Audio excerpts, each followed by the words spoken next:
Boa noite, pessoal da psicologia e da odontologia. Vamos dar continuidade à nossa aula sobre os conceitos gerais de farmacologia, sobre a farmacologia geral, dando uma recapitulada, como fizemos na aula passada, certo? Então, na aula passada, pessoal, nós paramos aqui nesse slide, onde o último tema foi a toxicologia, que ela traz o estudo dos tóxicos, isto é, substâncias que provocam efeitos nocivos no organismo, tá? Efeitos tóxicos das drogas na overdose. Então, o paciente com overdose, ele entra, uma overdose de qualquer droga, de qualquer medicamento, ele entra para o estudo da toxicologia, tá? Estuda também as reações adversas das drogas, tanto agentes terapêuticos quanto tóxicos. Então, essas três áreas aqui, a toxicologia, que é uma das áreas da farmacologia, ela atua. Então vamos agora para nossa aula dessa semana.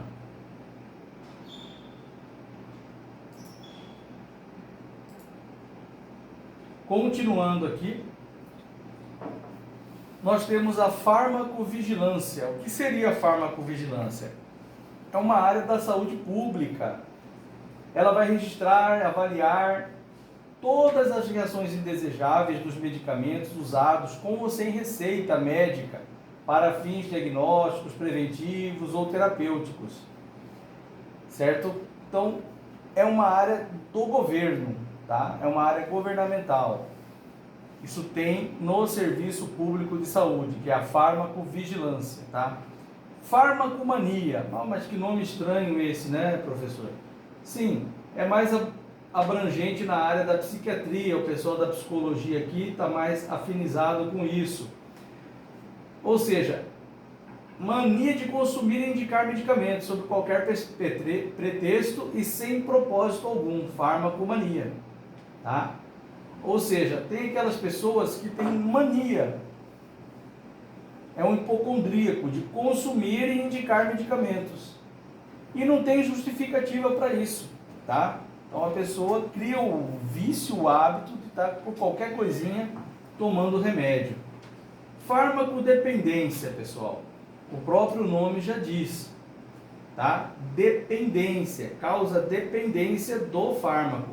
Então é um fenômeno que compreende um conjunto de alterações fisiológicas, psicológicas e sociológicas que condicionam um comportamento onde o uso compulsivo de um ou mais fármacos passa a ser um dos principais objetivos na vida do usuário, drug dependence, certo?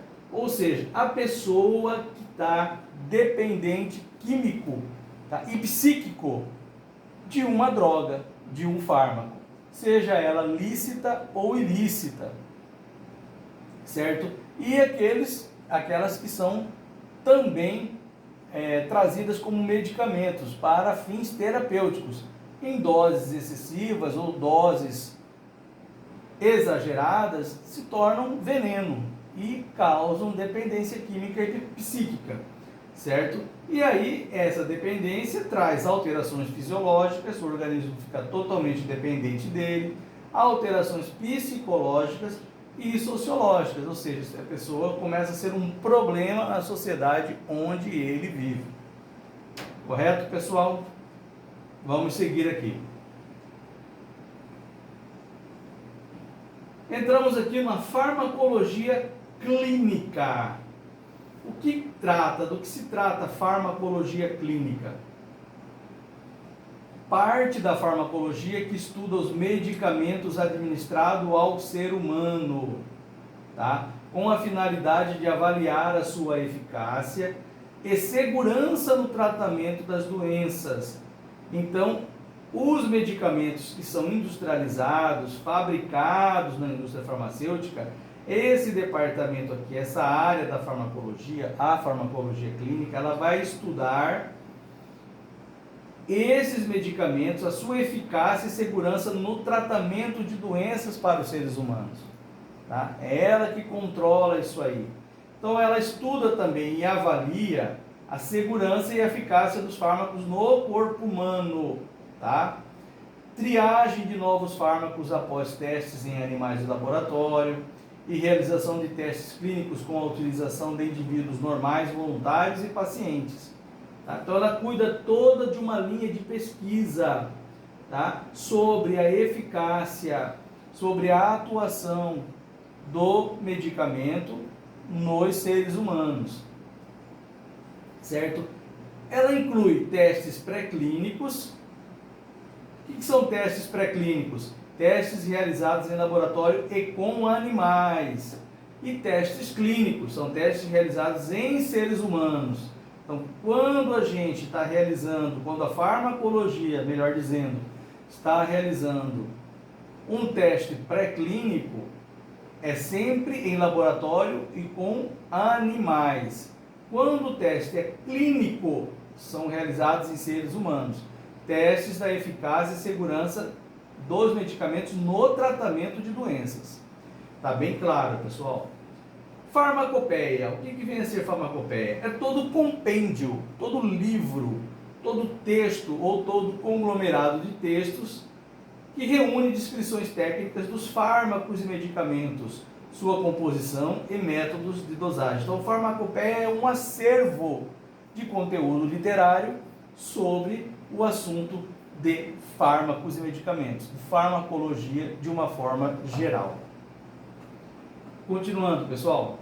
Métodos de aplicação dos medicamentos na clínica. Quais são esses métodos? Os medicamentos vão ser aplicados na clínica. Quando a gente fala clínica, nós estamos falando de seres humanos, pessoas, tá? Então nós temos o método alopático, tá? Que é a alopatia, que é um método ou processo de tratamento de doenças por meio de medicamentos que produzem no organismo efeitos contrários a elas, tá? Ou seja, é a forma convencional que a gente conhece, tá? A alopatia são esses medicamentos fabricados na indústria farmacêutica, que são vendidos nas farmácias comuns, tá? Isso é a alopatia. Por exemplo, remédio para dorsalgia, dor no dorso, né, algia, dor, infecção do trato urinário, icto, quadro viral, ou seja, qualquer patologia, qualquer afecção patológica, os remédios da alopatia, que são produzidos na indústria farmacêutica, é que vão tratar disso. Aí nós temos a homeopatia. É o contrário, pessoal. O que vem a ser a homeopatia? É um método de tratamento das doenças por meio de medicamentos ou agentes que podem causar os mesmos sintomas da doença quando administrados em indivíduo sadio. Aqui produzem os efeitos contrários às doenças, certo? Ao método do processo de tratamento das doenças por meio de medicamentos que produzem no organismo efeito contrário a elas. Aqui na alopatia o efeito do medicamento é contrário à doença. Na homeopatia produz os mesmos sintomas da doença quando administrado no indivíduo. E são doses infinitesimalmente menores do que das usadas na alopatia. Então são gotas, famosas gotas homeopáticas, certo? É um sistema de tratamento do indivíduo com substâncias altamente diluídas, principalmente na forma de comprimidos, com o objetivo de desencadear o sistema natural do corpo para a cura. Tem a teoria de Samuel Hahnemann, em 1755 a 1843, quando ele viveu. Semelhante combate o semelhante, tá? Essa é a teoria dele.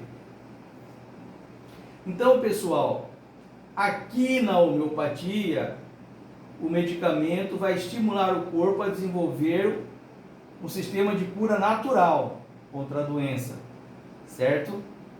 Provocando os mesmos efeitos no organismo que a doença faz para o organismo adquirir imunidade. E já na alopatia é o contrário. O medicamento vai fazer efeito direto contra a doença. Então essas duas situações são os dois métodos de aplicação dos medicamentos na clínica, tá? A alopatia e a homeopatia. O objetivo do tratamento das doenças, tá? Toda doença Todo tratamento tem um objetivo, a gente tem que ter um objetivo no tratamento daquela doença. E quais são os objetivos comuns, gerais, para o tratamento de doenças? Primeiro, remover o agente ou os agentes causadores. Tem que tirar o agente que está causando a doença. Número 2, aliviar os sintomas do paciente. Esse agente causador vai criar uma sintomatologia incômoda para o paciente. Número 3, reduzir o sofrimento do paciente. Essa sintomatologia vai trazer sofrimento. Essa sintomatologia incômoda. Então nós temos que reduzir esse sofrimento. E conduzir o paciente a um estado satisfatório. Então esses são os objetivos gerais, tá, do tratamento das doenças que a gente almeja alcançar. Certo, pessoal? Tá bem claro aqui esse slide, né? Continuando. Fatores causadores de uma doença. Esse slide aqui é interessante, esse tema aqui é interessante, pessoal. Quais são os fatores que causam uma doença? Genericamente, eles são chamados de fatores intrínsecos, que está dentro, intrínseco do lado de dentro, tá? Quais seriam os fatores do lado de dentro do ser humano, intrínseco ao ser humano? Nós temos fatores genéticos, tá? Nós temos a idade, nós temos o sexo, nós temos a raça e nós temos mecanismos de adaptação inadequados, certo? Fatores genéticos, por exemplo, a diabetes, tá? Geralmente o pai é diabético, a mãe é diabética, o filho hereditariamente tende a ser diabético. Há grande chance de ser diabético. Malformações congênitas, que são aquelas malformações que acontecem na vida intrauterina, tá? Idade, AVC, acidente vascular intracraniano, ou AVC, AVCI, acidente vascular isquêmico, tá? Sexo, CA de mama, CA de próstata. Por exemplo, se a mãe tem história de câncer de mama, a filha, se ela tiver uma filha, tem boa chance de desenvolver câncer de mama também, tá? A mesma coisa com câncer de próstata, quando o pai tem, existe a chance, pelo caráter hereditário, do filho também ter câncer de próstata. Não é uma obrigatoriedade, mas é considerável essa chance. Raça, hipertensão arterial, raça negra, tá? Um exemplo, é bem comum na raça negra. Então também é passado na hereditariedade, na genética. Mecanismos de adaptação inadequados. Motilidade GI diminuída, pessoal. Ou seja, motilidade gastrointestinal diminuída, tá? Por exemplo, o paciente tem um intestino preguiçoso, que a gente quer dizer isso daí, ou seja, ele demora para fazer a digestão, certo? É tudo mais lento, então é o chamado intestino preguiçoso, que é a motilidade gastrointestinal diminuída. Isso vai passando de pai para filho, tá? Não é uma obrigatoriedade, mas existem grandes chances. E nós temos os fatores extrínsecos, certo? Causadores de uma doença. E quais seriam os extrínsecos? Primeiro, o que seriam extrínsecos? Que está do lado de fora, causando, trazendo a causa vem trazida de fora, e ela não está no interior do corpo humano. Tá? Então aqui são causados por certos fatores ambientais. O que está de fora? O que está de fora é o ambiente, a atmosfera, ou tudo que a gente está convivendo com ele externamente. Então, por exemplo, produtos químicos danosos, um exemplo, ácido acético, tá? Pode causar doença. Agentes físicos, queimadura por sol, o próprio clima pode ser um fator extrínseco causador de doença. Micróbios, que estão em toda parte. Parasitas, a mesma coisa. Poluentes ambientais, poluição do ar atmosférico. Meio ambiente inadequado para a vida, tá? Poluição da água. Então, tudo isso são agentes extrínsecos, fatores extrínsecos, causadores de uma doença. Então, está bem claro esse slide aqui, tá, pessoal? Acredito que não tenha nenhuma dúvida. É só ler com atenção que vocês vão entender e interpretar com maior facilidade. Vou dar continuidade aqui. Mudanças no organismo. Esses fatores intrínsecos e extrínsecos causam mudanças no organismo. Que mudanças eles podem causar? Vamos estipular aqui, prestem bem atenção na linha de raciocínio. A linha que nós estamos construindo de raciocínio. Uma coisa vai gerando a outra. Nós estávamos falando aqui de causas, fatores causadores de uma doença, intrínsecos e extrínsecos. Aí as mudanças que esses fatores extrínsecos e intrínsecos podem causar no organismo. Então vamos lá, que mudanças seriam essas? Mudanças estruturais. Quando a gente fala de outra estrutura do organismo, nós estamos falando de anatomia. Então pode causar alguma variação anatômica. Mudanças funcionais. Quando a gente fala de função, a gente fala de fisiologia. Tá? Então pode acontecer alterações funcionais, fisiológicas do corpo humano. Esses fatores, tanto intrínsecos quanto extrínsecos. Mudanças moleculares, que são alterações bioquímicas, aí já é intracelular, ou seja, todo num composto de uma substância, a coisa é mais microscópica ainda. Esses mesmos fatores intrínsecos e extrínsecos causam também ou podem causar essas mudanças moleculares. Pela medicina, pessoal, essas mudanças podem ser, tá? Olha só, a construção do raciocínio. Agora já é uma coisa em cima das mudanças.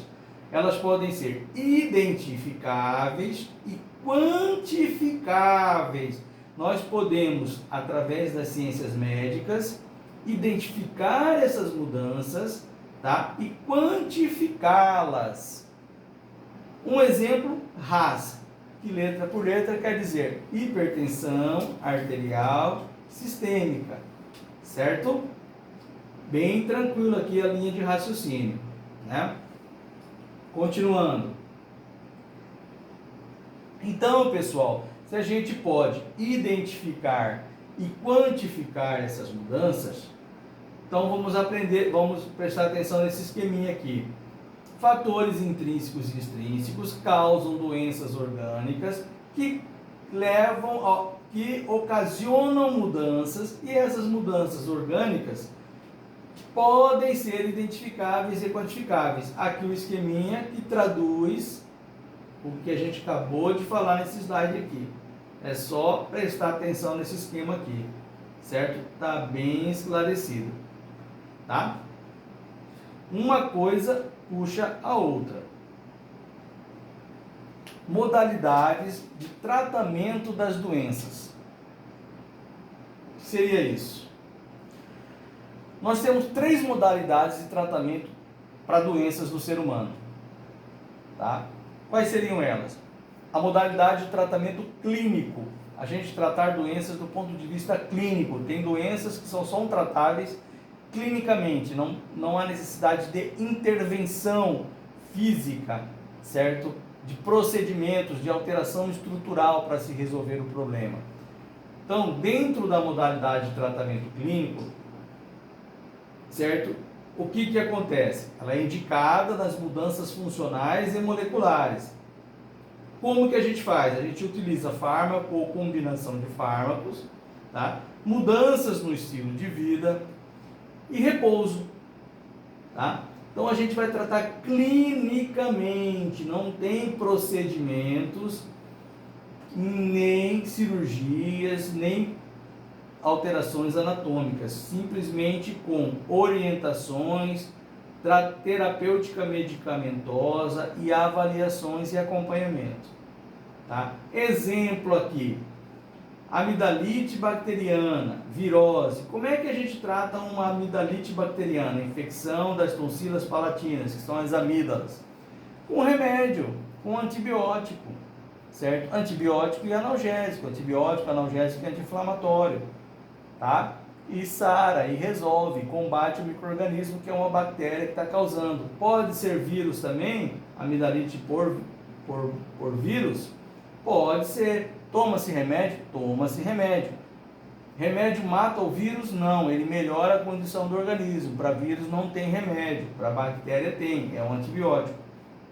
Mas a amígdala vai inflamar, a amígdala vai doer, aí você vai tomar anti-inflamatório, analgésico, não um antibiótico, mas outros remédios para dar uma melhora sintomatológica no paciente. Agora vamos a essa outra modalidade, pessoal, que é o tratamento cirúrgico. Aqui a gente tem intervenção, tá? A gente faz mudanças estruturais. Olha só, indicado nas mudanças estruturais. Fases do ato cirúrgico. Você resolve, você trata, a terapêutica, ela é cirúrgica, com o procedimento cirúrgico. Quais são as fases do tratamento cirúrgico? Na terapêutica cirúrgica existe a fase pré-operatória, antes da cirurgia, onde você pede os exames, avalia o paciente, tá? Existe o transoperatório, que é durante a cirurgia, durante o ato cirúrgico, tá? E a fase pós-operatória, após o ato cirúrgico, todo o período de convalescência desse paciente, tá?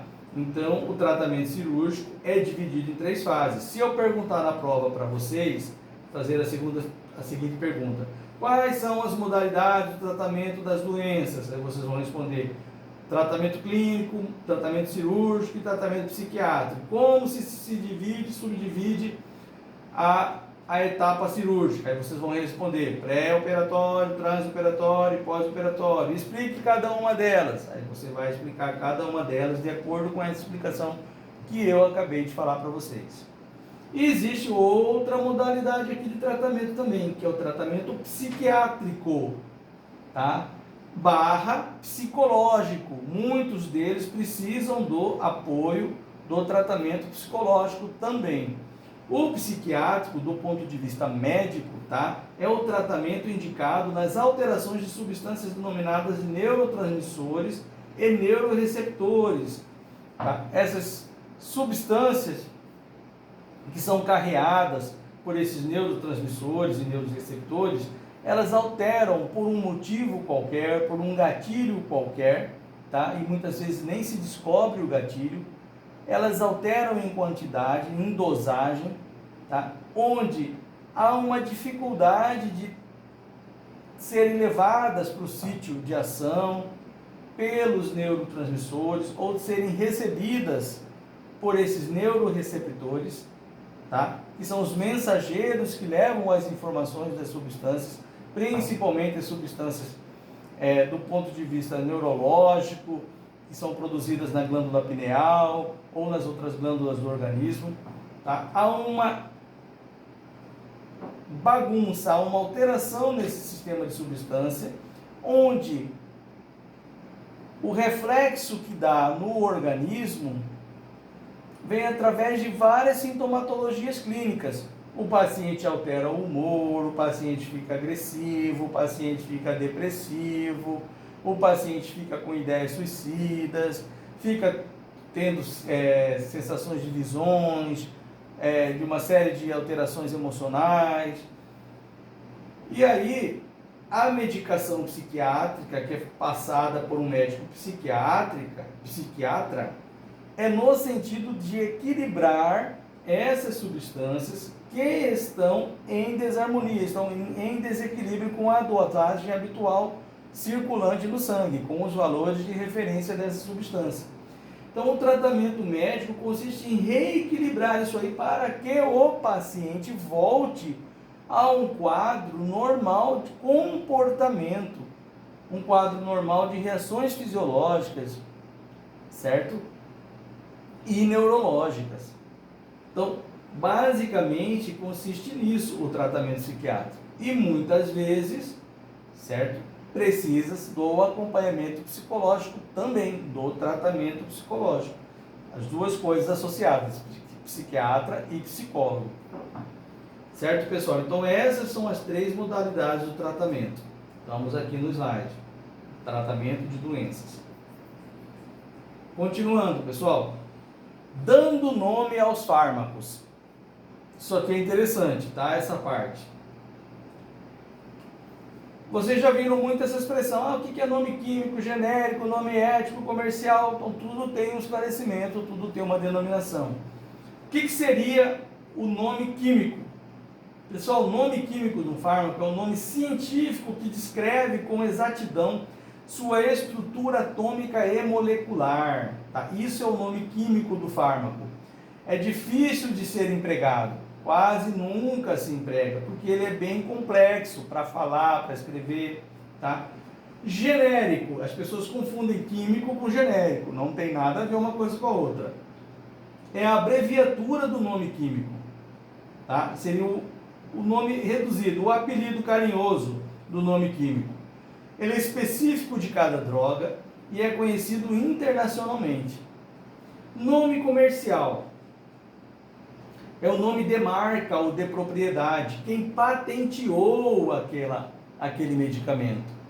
Tá? A indústria que patenteou, ela adquire o direito de só ela dar aquele nome para aquele medicamento. Muitas vezes você tem aquele mesmo medicamento com outro nome, de outra indústria farmacêutica, mas ela não pode usar o mesmo nome que foi dado naquela que já tem patenteado.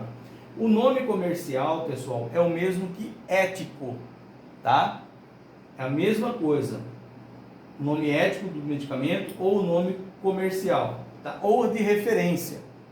Vocês vão ouvir dizer isso aí também. Ele é protegido por direito de propriedade, através da patente, dado pela companhia farmacêutica que vende o produto. Tá? Ela adquire esse direito. É lei isso daí. É exclusivo do fabricante da droga. Tá bom? Então tá aqui, ó, nome químico é uma coisa, genérico é o apelido do químico, resumido, e o comercial é o patenteado. Entenderam agora a diferença de cada um deles? Vamos exemplificar na frente. Um exemplo. Vejamos esse exemplo aqui. A procaína constitui um derivado sintético da cocaína. Ela deriva da cocaína. É um ganglioplégico, tá? E anticolinérgico, usado como anestésico local por infiltração e anestesia regional. Exemplos, epidural, raquidiana, certo? Considerando-se a procaína, vamos encontrar o seguinte. Aqui a gente explica tudo sobre a procaína, que é um exemplo para cada definição desses nomes aqui. Então vamos lá. O nome químico da procaína seria o éster do ácido 2-dietilamino etil 4-aminobenzoico. Quem que vai falar isso aqui? Ninguém. Eu vim aqui na farmácia comprar o éster do ácido 2-dietilamino etil 4-aminobenzoico. Nenhum farmacêutico vai saber se bobear. Certo? Então esse é o nome químico da procaína. O que é o nome químico? O nome científico que descreve com exatidão a estrutura anatômica e molecular da droga. Difícil de ser empregado.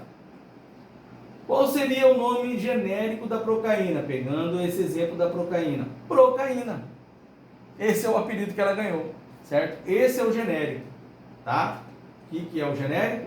A abreviatura do nome químico específico de cada droga é conhecido internacionalmente, certo? E o comercial? Qual seria o comercial da procaína? Aí nós temos novacaína, anestesol, isocaína, aminocaína, certo? Tem alguns que não são fabricados mais. Então, cada nome desse aqui é de um fabricante, tá? Que detém a patente do nome. Voltando aqui, nome de marca ou de propriedade, protegido por direito de propriedade, dado pela companhia farmacêutica que vende o produto. É exclusivo do fabricante da droga. Então, está claro, através do exemplo aqui, o que é químico, o que é genérico, o que é comercial, certo? Muitas vezes numa receita o profissional vai prescrever, ele vai prescrever ou um genérico ou um comercial. Dificilmente se você vai ver um profissional prescrever isso aqui. Capaz de nem o paciente nem conseguir comprar. Chegar numa farmácia que só tem balconista, já era. Certo? Então ninguém vai usar o nome químico, vai usar esses dois aqui. Continuando. Outros exemplos da terminologia farmacológica. Vamos lá. Então eu tenho aqui vários exemplos para vocês. Ó, todo mundo conhece esse medicamento. Atenolol. O que é um medicamento atenolol? Ele é um medicamento beta-bloqueador. Tá? Ele vai agir lá no coração para fazer diminuir o ritmo do coração. Tá? Fechar o ritmo mais tranquilo do coração. Nome genérico dele, que é o apelido, Atenolol, ficou o mesmo nome. Nome comercial, Atenolol, Angipress, certo? Outro exemplo, Metoprolol, beta-bloqueador também. Nome genérico, Metoprolol. Nome comercial, Seloken. Tá? Nós não estamos falando do nome químico aqui, só dos nomes genérico e comercial. Estou dando outros exemplos. Propanolol é um beta-bloqueador também. Nome genérico, Propanolol. Nome comercial, Inderal. Furosemida é um diurético potente.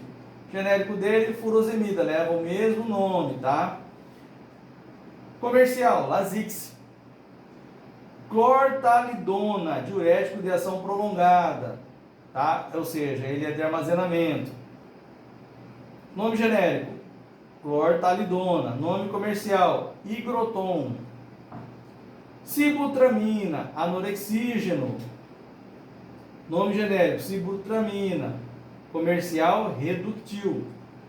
Femproporex, anorexígeno, derivado da anfetamina. Nome genérico, Femproporex. Nome comercial, Desobezin. Desobese M. Tá? Então, isso aqui, mais outros exemplos para vocês entenderem, genérico e comercial. Que sempre fica essa dúvida entre as pessoas. Agora nós vamos combinar os fármacos. Vocês vão ver denominações de combinação de fármacos. Como exemplo para vocês. Por exemplo, o atenolol. Eu falei aqui do atenolol aqui em cima, tá? Que é um beta-bloqueador, tá?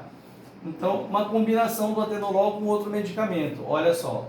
Atenolol, nome genérico de um beta-bloqueador, mais clortalidona, que é o nome genérico de D1 diurético de ação prolongada. Qual que é o nome comercial que vai ter? Tenoretic, um nome comercial, é da Astra, a Astra que fabrica, é o fabricante, certo? Então aqui já combinei dois medicamentos, um beta-bloqueador com um diurético de ação prolongada. Losartana potássica é um nome genérico de um antihipertensivo, pessoas que têm pressão alta, mais hidroclorotiazida, nome genérico de um diurético, certo? Que é o Ara2H, um nome comercial da Biolab. Então aqui já é um exemplo de combinações. Propanolol, nome genérico de um beta-bloqueador, mais hidroclorotiazida, que também aqui está a hidroclorotiazida, certo? Que é um diurético. Um nome genérico de um diurético, igual ao Tenadren, um nome comercial da Sigma Pharma. Outro exemplo, Metoprolol, que é um nome genérico do beta-bloqueador, mais hidroclorotiazida, nome genérico, Celopresso, nome comercial da Astra. Valsartano mais hidroclorotiazida mais amlodipino, Diovan triplo, aqui já tem 3, ó, da Novartis. Tá? Combinou 3 medicamentos aqui. Então isso é combinação de fármacos, certo? Combina os genéricos e denomina-se através de um nome comercial. Classe dos fármacos, pessoal. Nós vamos agora entender a classe farmacológica, tá? Quando vocês verem a denominação nos dicionários de especialidades farmacêuticas ou nos aplicativos de especialidades farmacêuticas, tem lá uma parte falando classe farmacológica. Aí, para você entender o que é isso, eu fiz esse resumo aqui no slide, tá? Então, são medicamentos que compartilham características semelhantes. Tá? Se tem características semelhantes, eles estão na mesma classe. Então, aqui um exemplo: beta-bloqueador com beta-adrenérgicos, antagonistas colinérgicos, simpático-miméticos, são todos da mesma classe, medicamentos que fazem ação simpático-miméticas, certo? Que é colinérgica, antagonistas do colinérgicos, tá? Que são os parasimpático-miméticos, bloqueadores beta-adrenérgicos, os próprios parasimpático-miméticos,